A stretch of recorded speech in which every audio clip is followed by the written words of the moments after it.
Okay. Hi there, welcome to Good for a Chat, and I'm Jo Taranto from Good for the Hood, and we're here talking to people who are doing the things, getting out, getting involved and taking action in the spheres that they can, in the places that they can, and with the people that they have found along the way. I am joining you today on the land of the Wallumattagal on the Dharavi Nation in northern Sydney, and I welcome and pay my respects to Aboriginal and Torres Strait Islander peoples, and pay my respects to elders past and present. These interviews obviously take place across the country, and so wherever you are today and whatever country you are on, I hope it is a beautiful day. We're really lucky today to be joined by someone who's actually gone on a bit of walkabout herself at the moment, and I'm excited to introduce her to you. Today we're going to be speaking with Tamara DiMattina, who is a bit of a guru in this space, been active for a lot longer than I have, and is going to be talking about a couple of the amazing projects that she's been working on over the last few years. Tamara's got a PR background. She's previously run her own PR agency, and she's the founder of Buy Nothing New Month and the New Joneses. So we're going to be talking quite specifically about those projects, but also a little bit about an amazing trip that she's just been on, which I haven't even spoken to her about yet, but hopefully she'll be happy to talk a little bit about. So welcome, Tamara, and thank you so much for joining us. Thanks, Jo. It's a pleasure to be here. You're in Byron, is that right? I'm very lucky. I'm in Byron. I'm here for my darling cousin Carla's wedding, which it's a real bookend actually, because their invitation or their wedding was originally for March, I think it might have been March 18 or 20, 2 years ago, just literally the weekend that Melbourne went into lockdown. And so being here today is just such an incredible look back to where we were 2 years ago when the wedding was supposed to be, to now being here today, and what we've all been through in that time. So it's a moment. It's a beautiful moment to be here. Yeah. Oh, well, thank you for taking some time out to be with us. I know it's not easy when you're on the road to find places with Wi-Fi and all that. So thank you. And you'd normally be down in Melbourne. Is that right? Is that home correct. for you? Yeah, that's correct. Yeah. Beautiful. And so, Tamara, you've just come back from the Larapinta Trail. Is that right? How was your trip? Tell us. It was an incredible experience. So I was really lucky. The amazing Natalie Isaacs, who founded 1 Million Women, brought together a group of us to go to Larapinta. I think we've been back for maybe 2 or 3 weeks now. And it was such an incredible experience with some of the women I've known for a long time, but most of them I'd never met. So it felt very special to share time with other people. Having had such an isolated and locked down time over the last couple of years, I really felt the need to travel and get onto country and connect to other women, some of them working in this space, in sustainability space. For me, it was really special to sit alongside and walk alongside someone like Natalie, who's been on a similar journey to me for a similar amount of time. But it was incredible being in the West Macdonald Ranges, which makes up the Larapinta Trail. It's just stunningly beautiful, and just, I think I'm never great on holding on to information. I think it's 350 million years ago the event happened that caused those mountain ranges to form. So it was a wonderful experience. It wasn't all easy. Some of it was really hard, but I think the overarching feeling of achieving something like that, or walking deep into country like that, was just incredible. So I feel very, very lucky to have had the opportunity. You have done some fairly intrepid trips before. One of them was quite formative, I believe, in your, before or as you were getting involved in more sustainability kind of campaigns. You've been to somewhere a lot colder than Larapinta, is that right? Pretty cold, yes. I think it's probably the coldest place in the world. I was very lucky to go to Antarctica in 2010. on an expedition to learn about climate change. And that was something that more got me on the path. I didn't learn as much there. That was more like where I got on the path to the next big bit. If you were to think about maybe rock climbing, which I'm not a rock climber, so I don't know why I'm even going to try this analogy, but just imagine you've got your foot in the little foothold, but then you leap onto the next thing. So Antarctica just sort of made me open my eyes. And then I came back from Antarctica and did a fellowship at the Centre for Sustainability Leadership, that was a massive, massive change for me, where I learned with a group of incredible people. I'm still in contact with so many of the people that I studied with. That was 12 years ago, where we learned about sustainability and about climate change and about leadership and how you can be a leader. Sometimes the leader is the quiet person in the back room. So we learned a lot of different theory, but also a lot of practice around behaviour change. And that for me was the biggest sort of turning point, I think, in my life and my career, because I've been working for myself in PR for a very long time. I've now run my own PR business for 16 years, but prior to that, I was doing a lot of stuff in mental health. I was very passionate about that. I was very passionate about creating campaigns for good and using communications and business as a force for good, taking the power in those things to get more people engaged in doing things that are good for all of us, rather than just what's good for me. How can we think about what's good for our community, what's good for our people, what's good for our planet, and also to help people to think bigger, like think about people that you're never going to know or meet or see, but your actions are impacting them. If they might be in Bangladesh, you're never going to meet them, but your purchasing power can help and change their lives. So I was always very passionate to use my career to do good, but I never really knew where to put that. So when I was doing stuff in mental health, that really I physically felt it in my body that I was doing the right thing, as far as I'm on the right path. But it wasn't until I took the blinkers off around climate change and what was happening on our beautiful planet, the way that we're living, our broken systems. And I saw that I could really be part of a tiny little cog in the solutions and do my own thing in my space, which is communications. So yeah, I started when I was studying. We all had to come up with a project when I was doing CSL, which was the Centre for Sustainability Leadership. And I'd always been really pissed off and confused by waste, literally, even as a kid. I'm not saying I've never been a massive greenie or a hippie, or I didn't have that upbringing. It's not like I had that. I had a very thoughtful and conscious mum who was always turning off the lights and didn't want us to waste energy. And she was always putting all of our food waste was always going into a compost bin and going straight into the garden. But she wasn't heavy-handed about it. But for me, I used to get so confused when I'd be in the back of the car and Mum and Dad would be driving us around at night, and we were coming home from somewhere and driving past all the shops and all the lights were on. And I used to think, why are the lights on? There's no one there. Why is that happening? Or all of the stuff in the shops, what happens if it doesn't sell? Where does it go? And it wasn't until I started studying sustainability and understanding the global picture of how things fit in and supply chains and the need to keep driving this crazy machine, did I go, wow, this is crazy. There's got to be a different and a better way, a much more beautiful way, a regenerative way, where we're not just digging out our precious resources, turning them into cheap, fast fashion, wearing them for a hot minute and then throwing it to landfill. So in 2010, I created Buy Nothing New Month, which is literally just the most beautiful change you can make to your life, where if you're struggling with the cost of living, buying nothing new, or everything I buy it secondhand. It means I'm not spending money on stuff that I don't need. So I've got stuff for the things that I do need. So if you want to do it from a financial perspective, do that. But if you want to do it from an environmental perspective, that's beautiful, because it means you're extending the life of existing things. And we've got so much stuff. Anything you need, you'll find it secondhand. Here I'm talking to you on my laptop that I bought secondhand. I've got my secondhand iPhone. I'm wearing my secondhand beautiful silk jumpsuit dress, my shoes, everything is secondhand. Even my undies and bras I bought in the op shop, but they had tags on. They hadn't been worn, just to be very clear. But literally, we can just live in a way that's good for us. It's good for our pockets. It's good for our people and our planet. Say to people, it's such a counter-revolutionary idea sometimes to slow consumption down, especially when we're just literally the RBA's meeting at the moment talking about inflation, and they're trying to slow people from spending.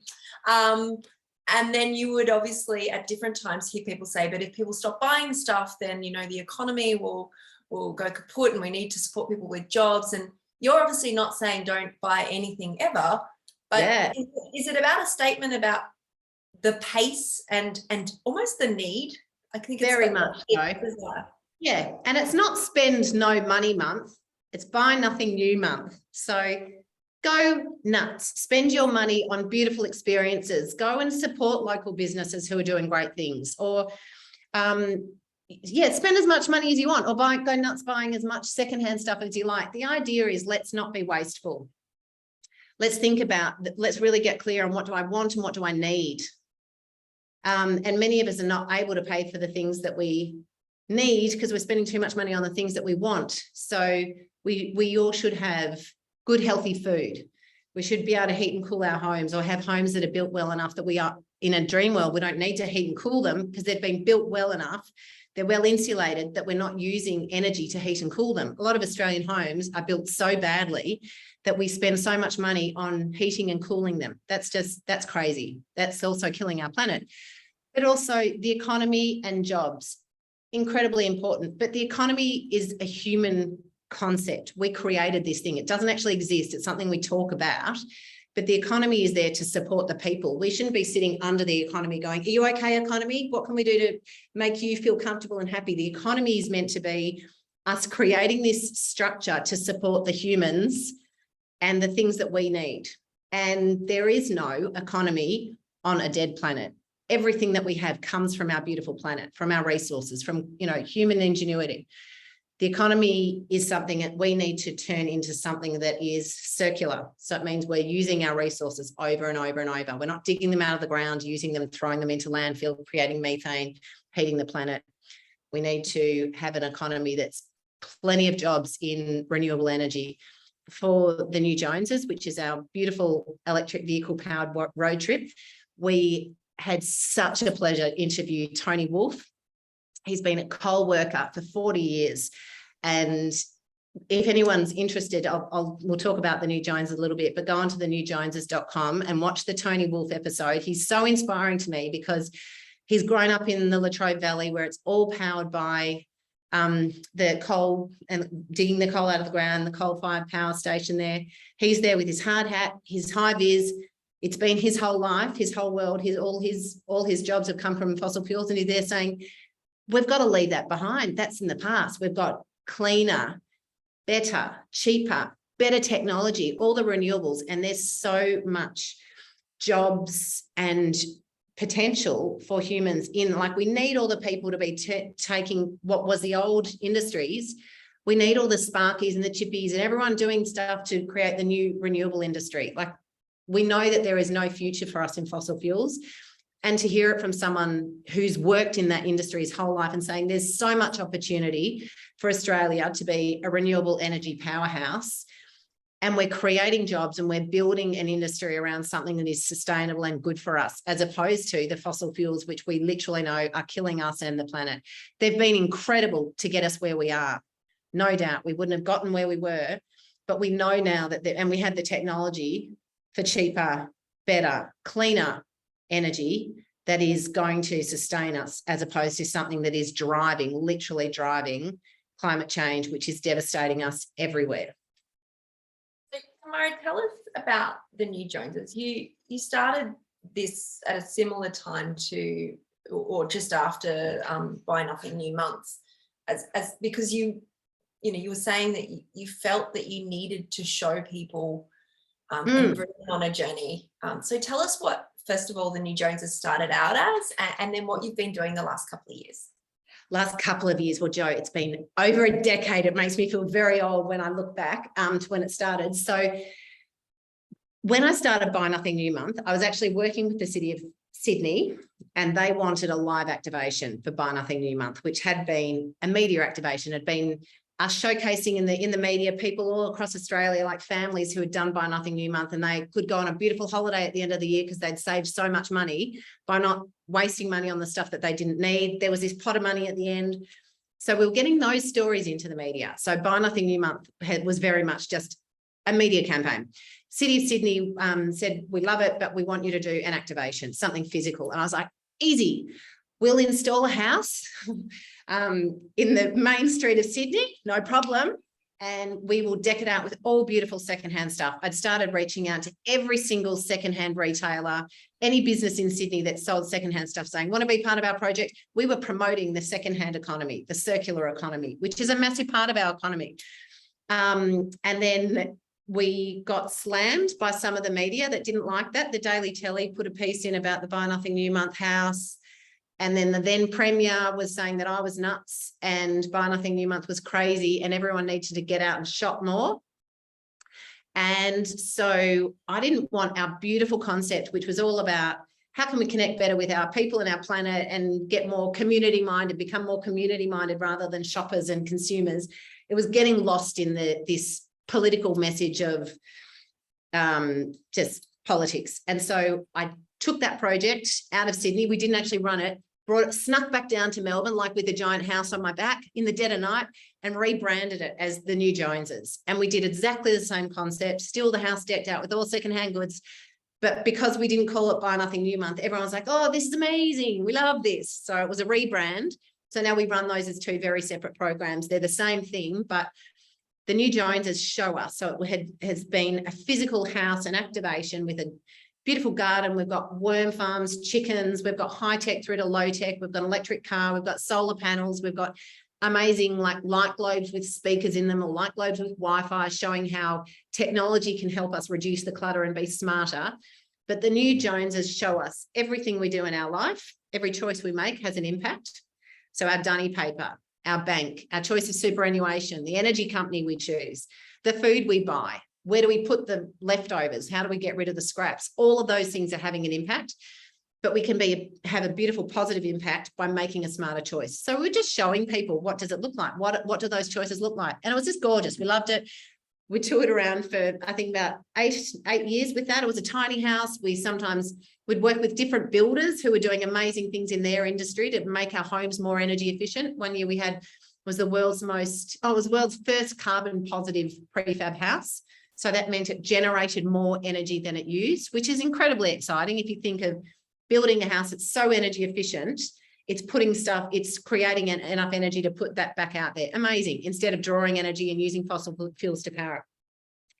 And we were going all over the place. The councils would book us. We'd go and sit there. We'd be there at like the Royal Melbourne Show through to the Flower and Garden Show to home shows, having just amazing conversations with Australians everywhere from all sorts of backgrounds. And we're just showing what a beautiful life looked like, what an alternative, what a better life looked like when we were being really thoughtful. We weren't wasting stuff. And then COVID hit. And so we turned the New Joneses, which was a live thing, into our super fun electric vehicle powered road trip. So now I love it because I get to jump in a car with a dear friend of mine, Slats, from a horrible /thrash metal band called King Parrot. Don't listen to the music. And we get to go around Australia and interview amazing people, some famous people, some that you've never heard of, but people who are doing fantastic things in their own homes, or in the case of Farmer Sam, where he's planted 40,000 trees on his farm. And Slats and I go out, we meet with them, and Slats just in very down home, easy to understand conversations, ask them what they've done, but also what can Slats do in his home. And so it's really, we take all the complexity of climate change, we show what that means on the ground, and we introduce people to these wonderful people doing amazing things, but then translate that into what can I do at home? So what's the one thing? So every episode wraps up with a really simple action that we can all do. So yeah, it's a much more fun, a more engaging, more inspiring way. There are so many people out there day in, day out who've been doing this, some for their whole lives, some who started yesterday and are, taking great leaps in changing their lives, but just so many people doing so many amazing things out there. And we're telling those stories, getting those stories out further to inspire more people. It is inspiring. And I think the nice part of having some of the guests that you have is I think I really like the Stephen Curry episode. So people know Stephen Curry from The Castle. He's, you know, he dug a hole. So he talks about composting, which is, I think, not what I would have expected. And I think that's what's quite nice about going into someone's home, right? Is that you realize that normal people, actors, you know, bankers, everyone creates mess and waste, and that actually there's something very simple that can be done. And it's really exciting to see people get excited about thing, right? Stephen bloody loves compost. He loves it. And we had and he talked about how much he and his partner, they love that. I think that, what did he call it, black gold? And they were explaining every single bit of food scraps goes back into the soil. When our soil is healthy, it draws more carbon out of the atmosphere. So not only are you keeping your food scraps from landfill, so one of the best things that we can all do today, if you're not keeping your food scraps or your leftovers, any food waste, do everything you can to keep that from the rubbish bin, because when that goes to landfill, creates methane. It's a toxic gas, worse than the emissions from our car. So getting that stuff into a different bin and getting it into the soil, it's a double whammy, because you're not creating the methane over in the landfill part, but then getting it back into the soil means you are improving the quality of that soil, which is going to draw down more carbon out of the atmosphere. Our soil is where everything comes from. Our food, it's our life support system. So we need to get the nutrients back into the soil. We can't grow, we can't be healthy unless we're being fed, and the soil is the same. So we had so much fun with Stephen, and he was such a good sport, because that was our first episode. And we said, oh, we'll take 2 hours of your time. And we were there probably about 10 hours later, and Stephen's children were like, is that funny lady ever going to leave? But he was wonderful. And he's been an incredibly supportive person. Stephen is really environmental in his own life, and he's done a lot for a lot of people as well who are working in this space. He's incredibly generous, and I love it when someone like Stephen has a big profile and they use that to do good. He's a really, he's a very good egg, and we loved that episode. But all of them, like everyone we've met, has been super inspiring. Just talking this morning, I'm at a family wedding, and one of the people that we interviewed, Farmer Sam, he's my cousin's husband, and the family are all like, we can't believe how much he talked, like, because apparently he's fairly quiet in his normal life, but then we rocked up and got him talking about something that he's so passionate about, and he just couldn't stop. So Sam and Danny have planted 40,000 trees on their farm. So it's a regenerative agriculture system where they are, again, we can't live without trees, again, our life support system. So get someone who's passionate like Sam talking about why, and he explains the difference if, why having a little bit of cattle on the land, why that's good. So there's lots of beautiful little lessons for people to learn through the New Joneses. They're all short. We're all time poor. People love watching cats on TikTok doing crazy things. I know that's very enticing. I fall for that trick myself. But if you've got 8 minutes, just jump onto the New Joneses, check out an episode. That's all it'll take. We've got 60-second versions as well if you want to jump on our Instagram. Just get the easy messages. There's so much that we can all be doing, and it's really simple changes. Like if you've got a mate's birthday coming up, give a native plant instead of some crappy something, some silly novelty gift wrapped in plastic. So many ways that we can all every day be part of the solution instead of adding to the problem. 100%. So it hasn't all been smooth sailing. What advice would you have tomorrow? And if anyone's got any specific questions for tomorrow that's on the call today, please feel free to pop it in the chat now. Tamara did say before she loves questions. Like, she loves questions. She loves when people care enough or have enough. So please don't be shy. What's been the hardest part? You went from someone who was working, obviously in an alignment with your values, mental health, working in PR, your skill set, but you have pretty much transformed your professional life as well as probably your personal life to align with your values. What's hard about that? Is it smooth sailing? Gosh, no. So Jo, every year there would be a point, every day there would be a point where I'm going, oh God, what am I doing? This is so hard. The uncertainty around it, because funding is really it. Like, that's the big thing. I'm 100% sure on what I'm doing is the right thing. And I think I'm incredibly lucky that I get to do what I'm passionate about. There's no way I could do something else. I'm so passionate about it. And it aligns with my values. And the challenge is, how do I keep doing this in a way? Certainly, there's no one lining up really to fund a message that says don't buy anything. There's a lot of people who would be supporting me if my message was, buy this, that those people would pay me to do that. But the planet's not paying me. So it's for many people in these, in these non-traditional areas, I think the challenge is the funding to do the work and to do it as well as you want to do it. I think you and I were chatting earlier, Jo, you create a beautiful piece of content, which is so interesting, fun, engaging, and important. And then you go over there back to TikTok and there's the cat wearing the silly hat that's got 33 million views. So it's challenging getting the world to look at the stuff that we need to look at and do the things that we need to do to preserve our planet. Unfortunately, the piece of work that we're working in, it is life or death. So we know now with climate change, the impact that's having on people all around the world. In Australia, we think that we've got a front row seat. That front row seat, as Katie Barfield talks to us about when we do our food waste episode, she's like, that front row seat's pretty full now. Ask anyone in Portugal where they've had the fires, Spain, LA, America, where they've had their raging bushfires, Germany, where they've had their, crazy torrential flood. The front seat's pretty full now. Pakistan, I mean, my goodness, the shocking floods in the last couple of weeks. India, when they had outrageous heat waves where people are dying because it is too hot, imagine, and they don't have air conditioning in a lot of the places. India was also a big eye-opener for me when I went there, just going, my goodness, the amount of stuff we waste in the West, that we are so blessed to have excess, that we throw stuff away.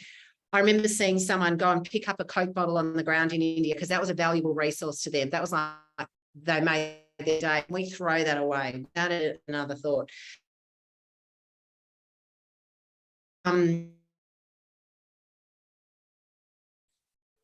think the hardest thing is if we have to come and report back or send emails that I've never met them and they say, you've changed my life, this is what I'm doing now, and that's wonderful. But it's a very it's super serious, and it's hard striking the balance between how do you say to people, we're looking at the end of the world here, we are looking at the end of humanity. Who wants to be living in a 2-degree world? None of us. Like a 1.5-degree world is pretty shit ass part of the language. But getting people to actually engage and care and understand, it's super challenging. I'll read climate scientists and what they're saying. They're sticking themselves to the ground in parts of, in England, there are climate scientists doing it's serious protest. And then you go back into your world with friends who are not that engaged, or family who kind of think what you're doing is nice to have charity work. So I think that's the hardest thing, where you exist in a world of people who very much get the seriousness of what's going on, and then also have to exist in a world where people who are so disengaged and don't have a concept of what's going on, and trying to stay sane between those two spaces is really, that's challenging. I've got a question here then, Tamara, about the importance of mindset then in regenerative work. And the question is, do you have any tips to shift your mindset? Now, I'm not sure if that's your own personal mindset. I'm assuming it is, but also obviously helping others shift theirs.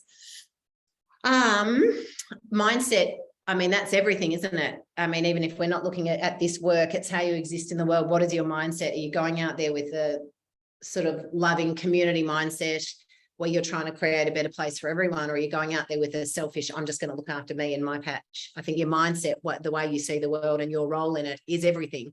So I think you've got to have the right mindset, whatever you're doing. If the question's about my mindset, I feel like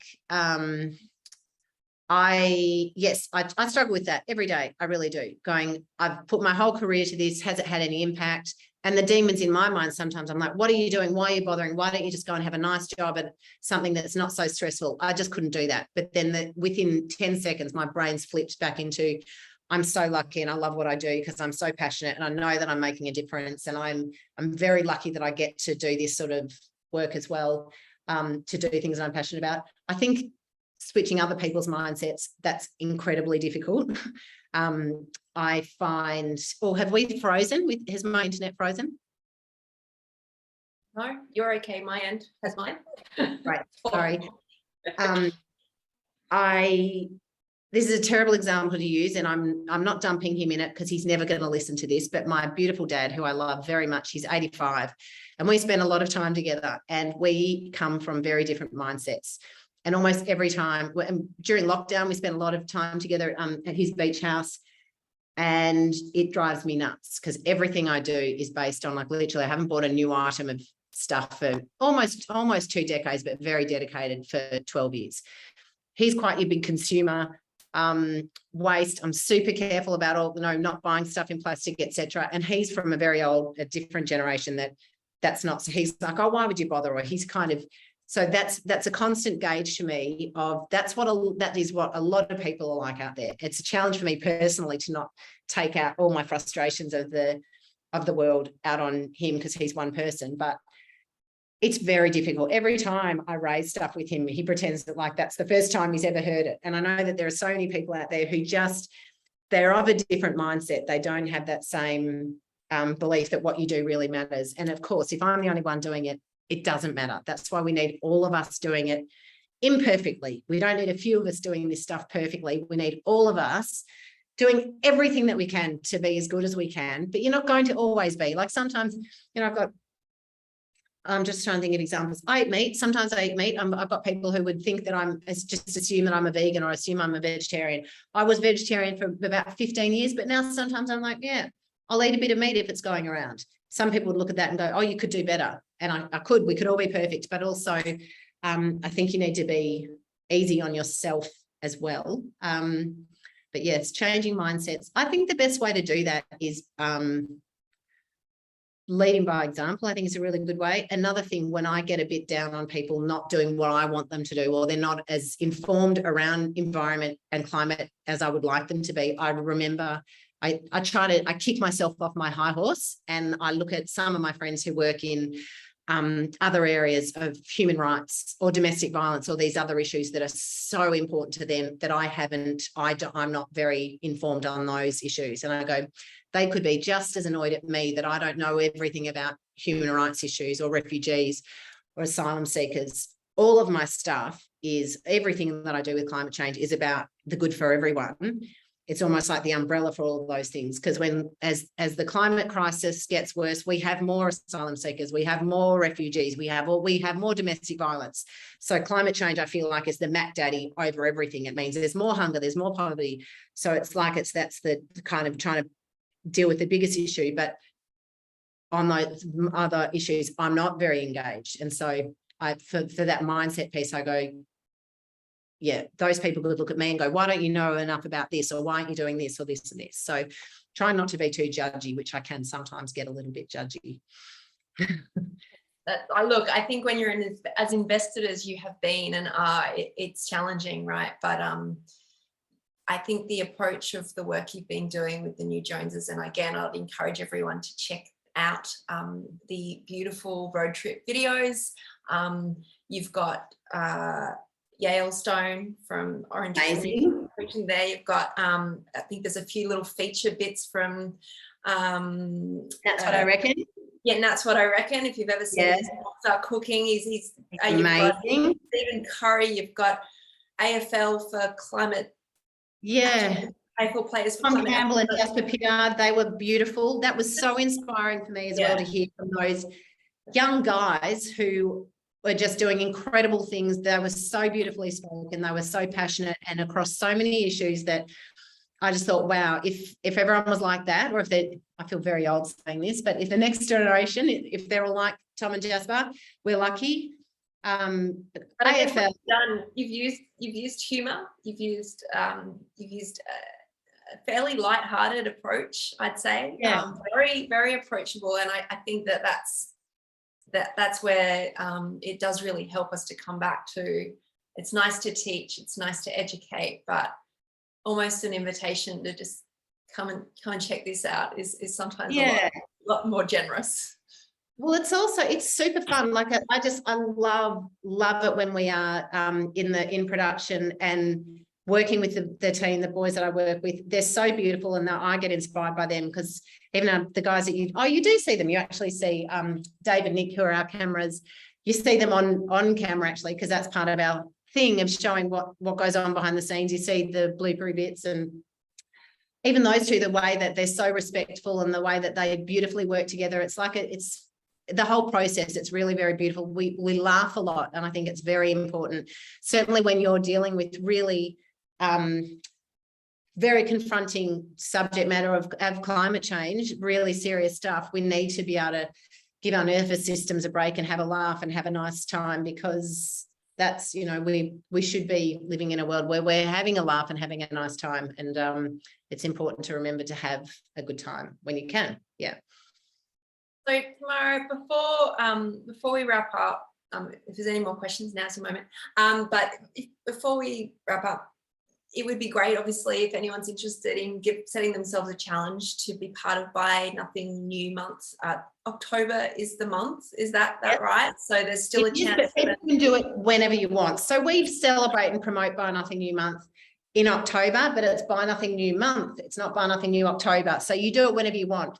Learn about it now, because when some people would say to me, oh, it's 2 days into Buy Nothing New month, I'm too late. I'm like, start now.